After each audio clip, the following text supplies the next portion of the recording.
Jesus Nazareno, sinasamba ka namin, pinipintuho ka namin. Aral mo ang aming buhay at kaligtasan, Nuestro Padre Jesus Nazareno, iligtas mo kami sa kamatayan. Ang krus mong pinamatayan ay sagisag ng aming kaligtasan. Nuestro Padre Jesus Nazareno, dinarangal ka namin. Nuestro Padre Jesus Nazareno, inulwalhati ka namin. Nuestro Padre Jesus Nazareno, inarangal ka namin. Nuestro Padre Jesus Nazareno, inulwalhati ka namin.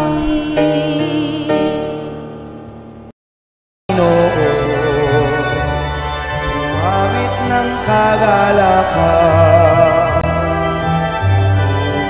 ng gitara at ang kaya-ayang lira. Paninyo kumpeta. Sa ngalan ng Ama at ng Anak at ng Espiritu Santo. Amen. Sumainyo ang Panginoon. At sumairin. Mga minamahal kong kapatid, aminin natin ang ating mga kasalanan upang tayo mas maging marapat gumanap sa ating pagdiriwang. Tayong lahat inaamin ko sa mga pangyarihang Diyos at sa inyong mga kapatid, na luba ako nagkasala sa isip, sa salita at sa gawa, at sa aking pagkukulang. Kaya isinasamo ko sa Mahal na Birheng Maria, sa lahat ng mga anghel at mga banal, at sa inyong mga kapatid, na ako ay ipanalangin sa Panginoong ating Diyos. kaawaan tayo ng makapangyarihang Diyos, patawarin tayo sa ating mga kasalanan, patnubayan sa buhay na walang hanggan. Amen.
Manalangin tayo.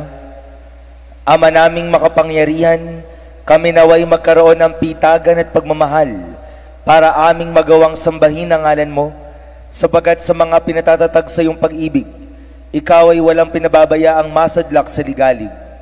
Iniluluhog namin ito sa pamamagitan ni Kristo, kasama ng Espiritu Santo, magpa sa walang hanggan. Amen. Magsiupo na pong lahat. Tayo po ngayon ay nasa unang bahagi ng ating pagdiriwang, ang liturhiya ng salita ng Diyos.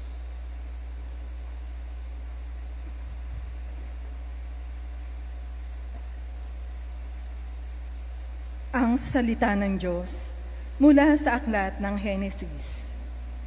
Noong mga araw na iyon, Sinabi ng Panginoon kay Abram, "Lisanin mo ang iyong bayan, ang tahanan ng iyong ama at mga kamag-anak, at pumunta ka sa bayang ituturo ko sa iyo.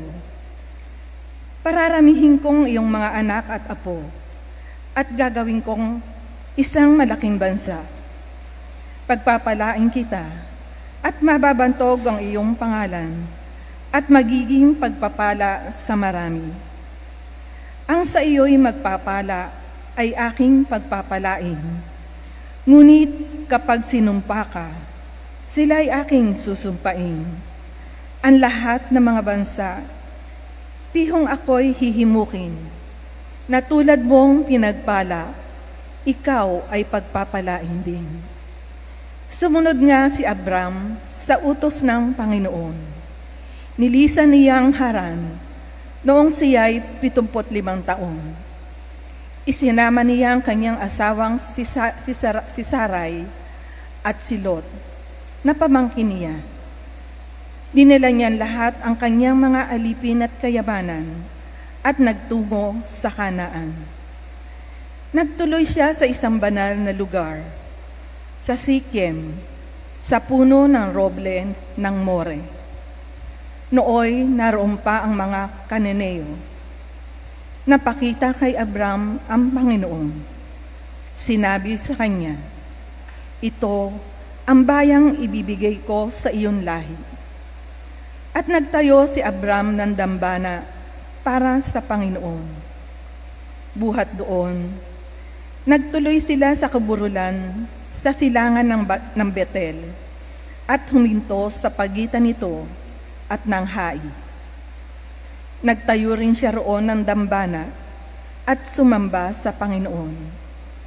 Mula roon, unti-unti silang nagpatuloy papunta sa gawing timog ng Kanaan. Humihimpil sila habang daan ayon sa hinihingi ng pagkakataon. Ang salita ng Diyos. Salamat sa Diyos. Salmong tugunan atin pong itutugon.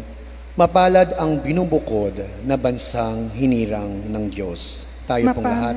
Mapalad ang ibinukod na bansang hinirang ng Diyos. Mapalad ang bansang Panginooy Diyos. Mapalad ang bayang kanyang ibinukod. Magmula sa langit, kanyang minamasdan ang lahat ng tao na kanyang nilalang. Mapalad ang binubukod na bansang hari ng Diyos. Ang may takot sa Diyos ay nagtitiwala. Sa kanyang pag-ibig ay kinakalinga. Hindi babayaang sila ay mamatay. Kahit magtagutom, sila'y binubuhay. Mapalad ang binubukod na bansang hinirang ng Diyos. Ang ating pag-asa'y nasa Panginoon. Siya ang sanggalang natin at katulong. Dahilan sa Kanya, kami natutuwa. Sa Kanyang ngalan ay nagtitiwala. Mapalad ang binubukod ng bansang hinirang ng Diyos. Magsitayo po ang lahat at magbigay galang sa mabuting balita ng Panginoon.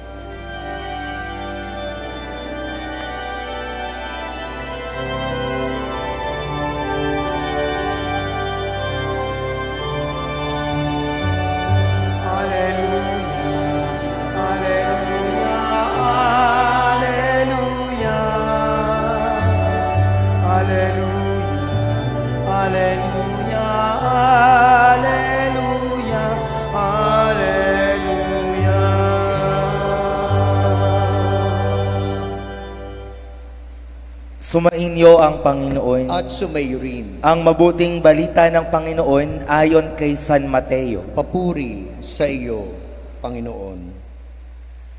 Noong panahong iyon, sinabi ni Jesus sa kanyang mga alagad, "Huwag ninyong hatulan ang inyong kapwa upang hindi kayo hatulan ng Diyos. Sabagat hahatulan kayo ng Diyos ayon sa hatol na inihatol ninyo sa iba. Ang panukat ninyo sa iba ay siya ring ipanunukat sa inyo. Bakit mo nakikita ang puwing sa mata ng iyong kapatid, ngunit hindi mo pinapansin ang puwing mong gatahilan sa iyong mata? Paano mong masasabi sa iyong kapatid, Halika, aalisin ko ang puwing mo, gayong gatahilan ang nasa mata mo. Mapagpaimbabaw, alisin mo muna ang puwing na gatahilan, at sa gayoy makakakita kang mabuti, at maaalis mo ang puwing ng iyong kapatid. Mga minamahal ko, ang mabuting balita ng ating Panginoon. Pinupuri ka namin, Panginoong Kristo. Magsiupo na po ang lahat. Magandang umaga po sa inyong lahat. Magandang umaga naman po, Father. Ang ating mga pagbasa ngayong araw ng Lunes ay tungkol sa pagbabago, change. Sa ating first reading mula sa aklat ng Genesis, ito ho ang pagtawag kay Abram. Si Abram ay may lupang sinilangan, sanay na siya doon. Pero ano ang ginawa ng Panginoon? Sabi niya kay Abram, lisanin mo ang iyong bayan, ang tahanan ng iyong ama at mga kamag-anak, at pumunta ka sa bayang ituturo ko sa iyo. Kapag nakarating ka na sa bayang ituturo ko sa iyo, doon kita bubuhusan ng maraming pagpapala. Lisanin mo ang iyong bayang nakasanayan. Ang tawag natin dyan ngayon ay migration. Sa mga bata-bata, yung paglipat-lipat, exciting yan. Adventure yun eh. Yung maglipat-lipat ng mga lugar, maglipat-lipat ng mga trabaho, maglipat-lipat ng mga settings, exciting yun sa kabataan. But remember, Abram was already 75 years old nung siya ay tinawag ng Panginoon. At kung ikaw ay matanda na at sasabihin sa'yo, lumipat ka, sasabihin mo, dito na ako pinanganak lilipat pa ako. Dito na ako nakasanayan, lilipat pa ako. Yung paglipat-lipat, pag matanda na, hindi na exciting. Hindi na masaya. Sabagat gusto ng matanda, doon na lang sa kanyang sinilangan at nakasanayan. Pero sumunod ba si Abram? Sumunod. At nung nagbago, change ang kanyang lugar, nagbago yung kanyang mga context sa paligid, doon nagsimula ang pagpapala ng Panginoon para sa kanya. Pagbabago, kaya pinagpala. Sa ating mabuting balita mula kay San Mateo, we find a similar pattern, a similar theme, and that is about change. Sabi ng Panginoon, paano ka hahatol sa iyong kapwa-tao? Paano mo aalisin ang puwing sa kanilang mga mata, gayon na mas malaki ang nakalagay sa iyong mga mata? In order for you to correct somebody, in order for you to see clearly, alisin mo muna ang gatahilan sa iyong mga mata para maitama mo yung iba. Paano tayo magiging credible na magtama? Alisin mo muna ang puwing sa iyong mata. Ibig sabihin, baguhin mo muna ang iyong sarili. Ang hindi maganda sa panahon ngayon ay gusto mong baguhin yung iba, ayaw mong baguhin ang iyong sarili. Gusto mong maging mabait yung iba, ayaw mo naman bumait. Gusto mo maging maayos yung iba, ayaw mo naman umayos. In order for you to see clearly, kinakailangan alisin mo muna ang gatahilan sa iyong mga mata. At alam naman ninyo yan para makapagtama tayo ng iba. Mga magulang, sasabihin mo sa mga anak mo, anak, huwag kang magsinungaling. Masama ang magsinungaling. Ang nangyari, may kumatok sa bahay nyo. Bombay. Alam niyo yung Bombay? Alam niyo yung Bombay? Kumatok yung Bombay. Sabi ng Bombay, andyan ba nanay mo? Sabi nung nanay sa kanyang anak, biling-bilin. Kapag hinanap ako niyan, sabihin mo, alam na alam nyo, di ba? Tinuturo mo, wag magsinungaling. Pero ikaw ang nagtuturo, numero 1, na magsinungaling siya. Alisin mo muna ang gatahilan sa iyong mga mata. Tuturuan ng tatay ang kanyang anak, anak, wag kang magbisyo, wag, masama yun. Pero nakikita ng anak mo na ikaw ang numero 1 laman ng inuman sa malolos. Paano ka papaniwalaan? Masamang magsigarilyo, pero ikaw ang numero 1 hipak ba tawag doon ng sigarilyo. Paano ka paniniwalaan? Alisin mo muna ang gatahilan sa iyong mata para makapagtama ng iba. O kaya sasabihin ng nanay sa kanyang anak-anak, huwag kang magpuyat, masamang magpuyat. Pero nakita ng anak mo, alauna na, naka-online ka pa at nanonood ka ng Netflix mo. Paano ka paniniwalaan ng anak mo? Paano? Alisin mo muna ang gatahilan sa iyong mga mata. Naiintindihan nyo naman ang gusto kong sabihin. Para mabago mo yung iba, abay simulan mo muna sa sarili mo. Pagbabago. My dear brothers and sisters, araw ng Lunes, pasimula ng Linggo, ang paalaala ng Panginoon, if we want our week to be blessed, if we want our week to be gracious, magbago. Change for the better. Sabi ng isang pilosopo, si Heraclitus, walang permanente sa mundo, kundi pagbabago. Ano bang mga ugali mo ang gusto mong baguhin? Ano ba sa mga katangian mo ang gusto mong baguhin? And we ask the Lord today, Lord, ito yung mga ugali kong hindi masyadong kagandahan. Please help me change for the better. Si Abram, nagbago, napabuti. Paalaala ni Jesus sa mabuting balita, magbago para mabago ang iba. Change for the better. Amen. Magsitayo tayo. Sa bawat panalangin ating itugon, Panginoon, dinggin mo ang aming panalangin. Panginoon, dinggin mo ang aming panalangin.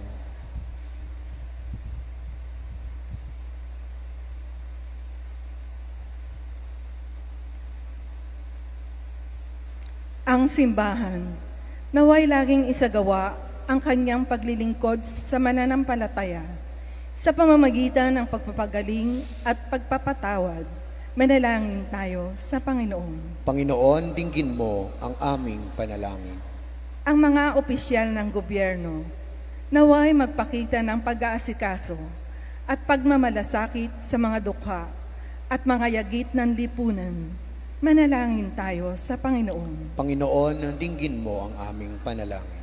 Ang ating sariling pagkakamali, naway makita natin at maiwasan ang humusga sa pagkukulang ng iba.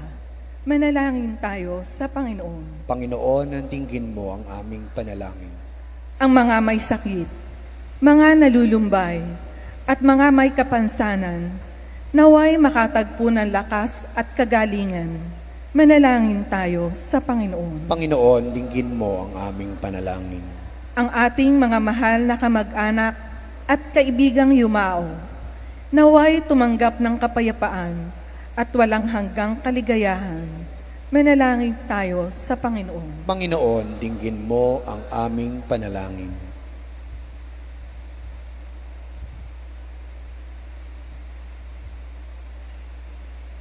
Sa katahimikan, ilapit natin sa Diyos ang ating mga pangangailangan.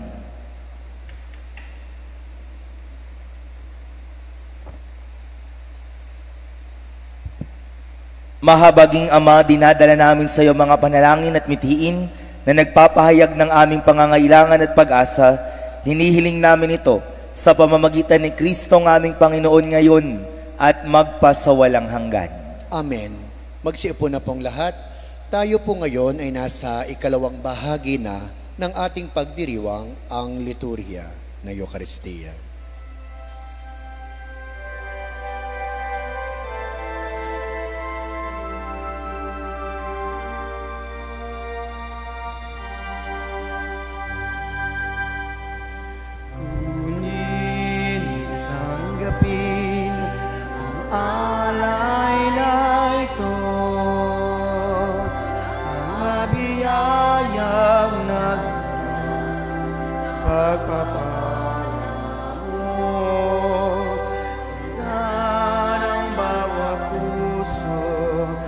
Sapagkat inilig mo, ngayo'y nananalig.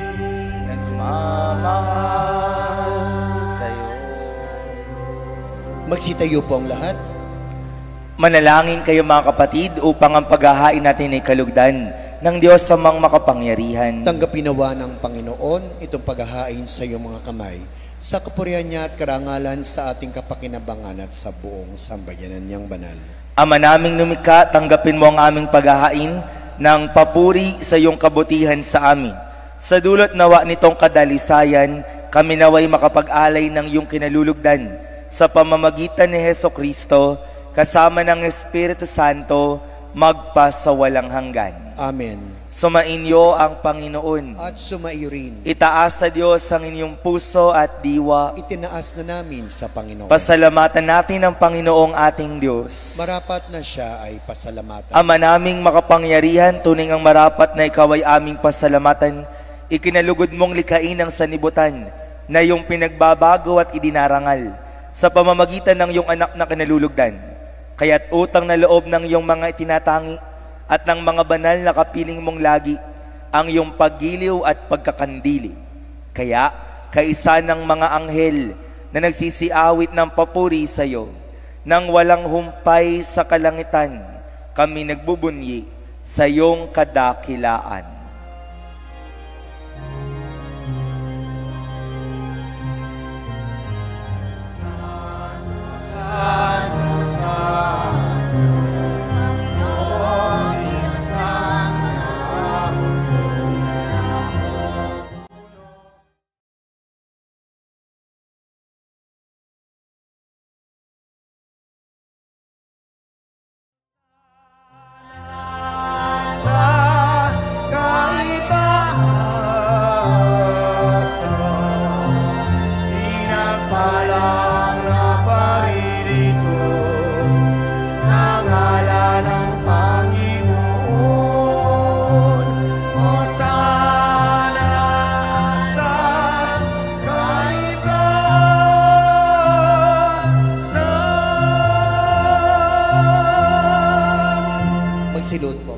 Ama naming banal, ikaw ang bukal ng tanang kabanalan.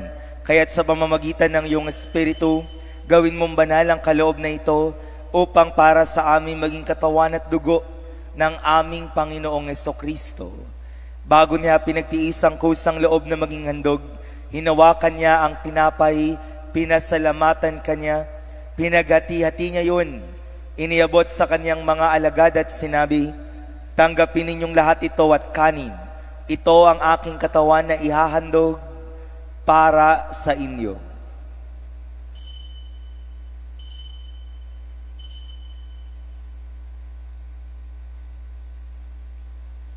Gayon din naman, noong matapos ang hapunan, hinawakan niya ang kalis, muli kanyang pinasalamatan. Iniabot niya ang kalis sa kanyang mga alagad at sinabi, "Tanggapin ninyong lahat ito at inumin. Ito ang kalis ng aking dugo, ng bago at walang hanggang tipan. Ang aking dugo na ibubuhos para sa inyo at para sa lahat sa pagpapatawad ng mga kasalanan. Gawin ninyo ito sa pag-alaala sa akin."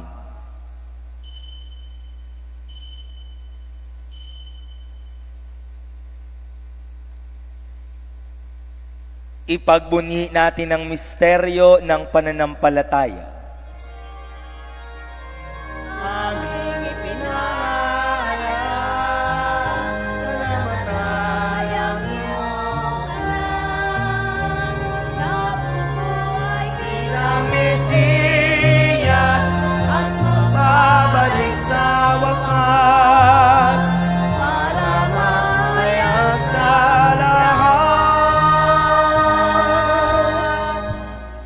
Ama, ginagawa namin ngayon ang pag-alaala sa pagkamatay at muling pagkabuhay ng iyong anak.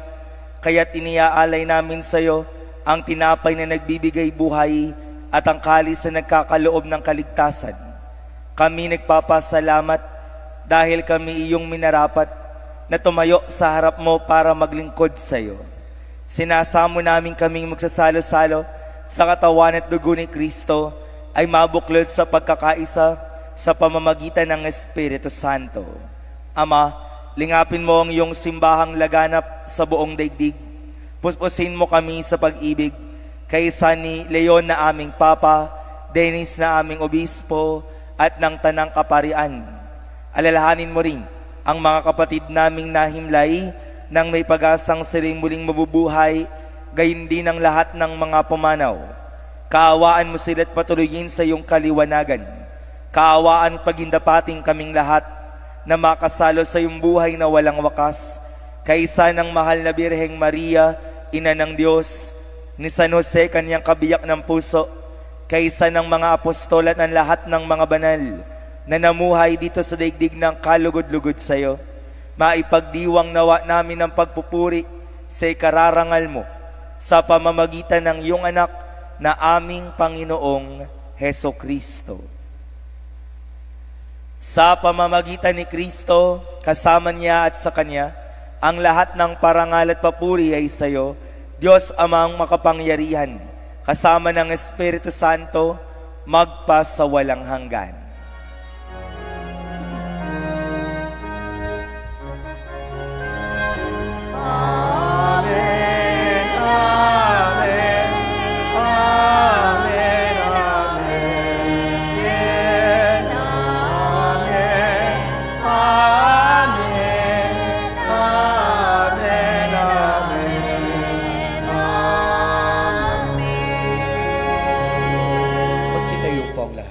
Sama-sama tayong tumawag sa Diyos na ating Ama.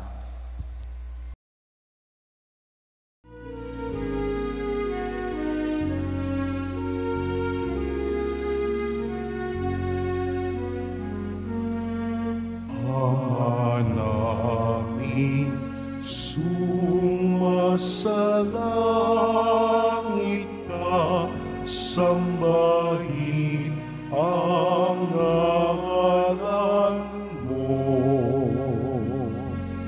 Mapasa amin ang kaharian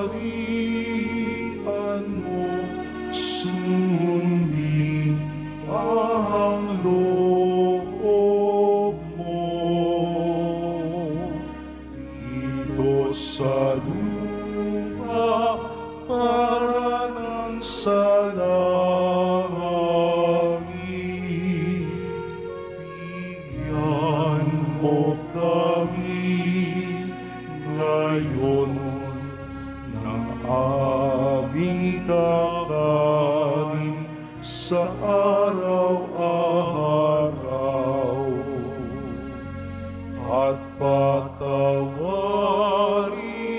mo ang aming mga sala para ng pagpapatawad namin sa nagkakasala sa amin, at huwag mo kami ipahintulot sa tukso, at iadya mo kami sa lahat ng masama.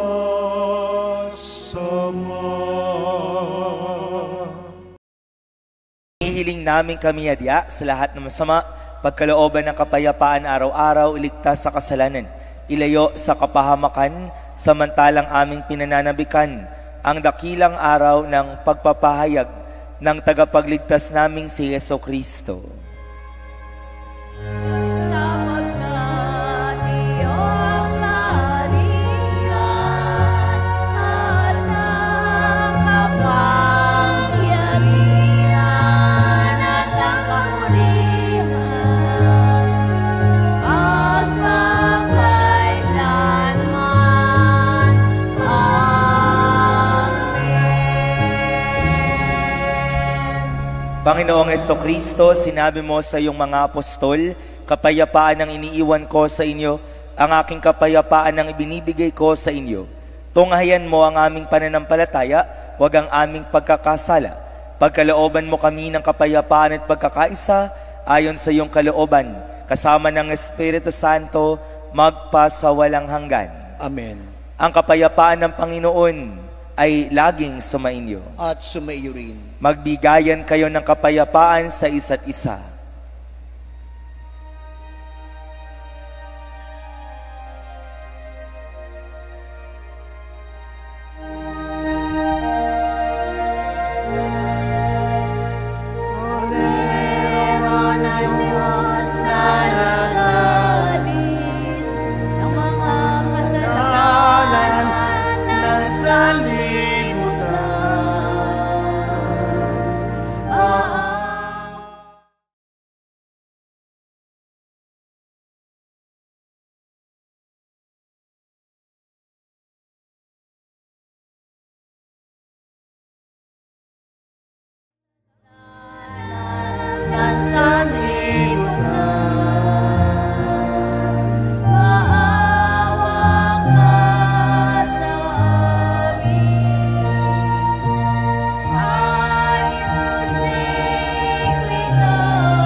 Narito si Kristo, ang daan, katotohanan at ang buhay.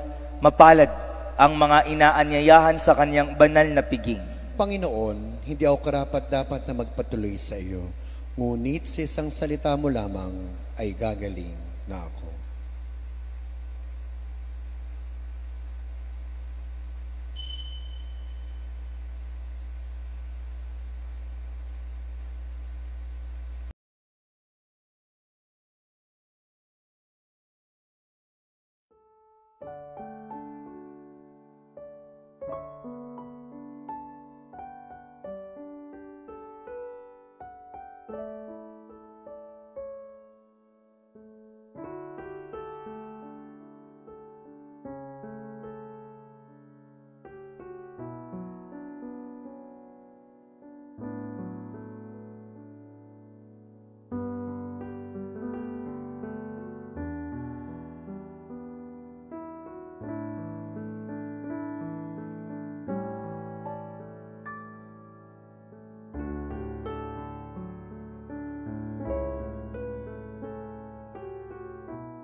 Panalangin sa karangalan ng Nuestro Padre Jesus Nazareno.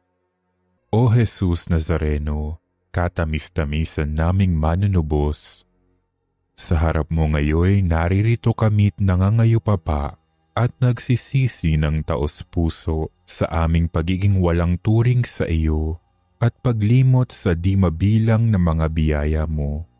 Lalong-lalo na yaong mahalagang biyaya ng pagtutubos. Dinaramdam namin at pinagsisisihang labis, Panginoon ko, ang pagkakasala namin sa iyo. Ikinalulungkot namin ang pagiging dahilan ng pagpapasan mo ng krus na iyan sa gitna ng mga hirap at kapaitan, hanggang sa inihandog mo ang iyong buhay sa bundok ng Kalbaryo, sa pagkaibig mo lamang na matubos kami at ang sangkatauhan mula sa sala. Pakabanalin mo, O Panginoon, ang aming pagnanais at ipagtanggap mo sa amin ang iyong biyaya. Maging tagapamagitan nawa ang iyong ina, ang kalinis-linisang Birheng Maria.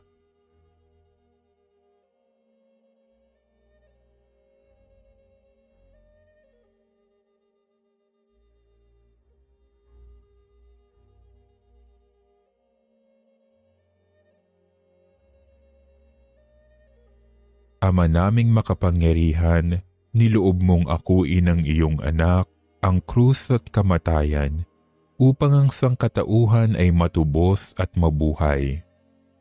ang pag-ako namin sa krus at kamatayan dito sa lupa, ayon sa diwa ng pagsunod sa iyong loob, na ginanap ng iyong anak, ay magpagindapat nawa naming kamtin ang lubos na katubusan at pagkabuhay sa iyong piling, sa pamamagitan ni Hesukristo, kasama ng Espiritu Santo, magpasawalang hanggan.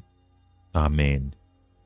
Nuestro Padre Jesus Nazareno, Panginoon namin at Diyos, kaawaan mo kami. Tayo. Ama naming mapagmahal, kaming nakinabang sa katawan at dugo ng iyong anak ay sumasamo sa iyong habag upang ang aming taimtim na ginanap ay maging pagtanggap namin sa tiyak mong pagliligtas sa pamamagitan ni Hesukristo, kasama ng Espiritu Santo, magpasawalang hanggan. Amen. Sumainyo ang Panginoon. At sumaiyo rin. At pagpalain kayo't ingatan ng makapangyarihang Diyos, Ama at ng Anak at ng Espiritu Santo. Amen. Tapos na ang misa, humayo kayong taglay ang kapayapaan at pag-ibig ng ating Panginoon. Salamat sa Diyos. Purihan natin ang Panginoon.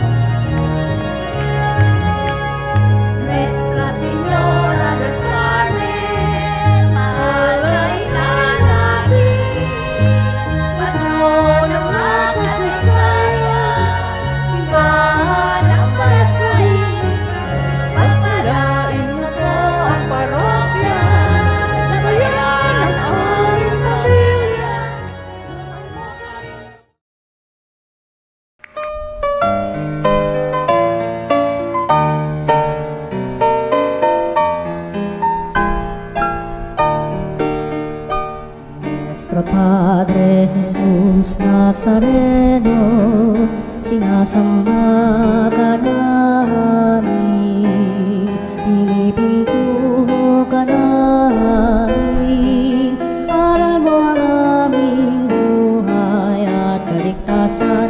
Nuestro Padre Jesus Nazareno, iligtas mo kami sa kamatayan, ang krus mong pinamatayan ay sagisag ng aming kaligtasan. Nuestro Padre Jesus Nazareno, dinarangal ka namin. Nuestro Padre Jesus Nazareno, inulwalhati ka namin. Nuestro Padre Jesus Nazareno, inarangal ka namin. Nuestro Padre Jesus Nazareno,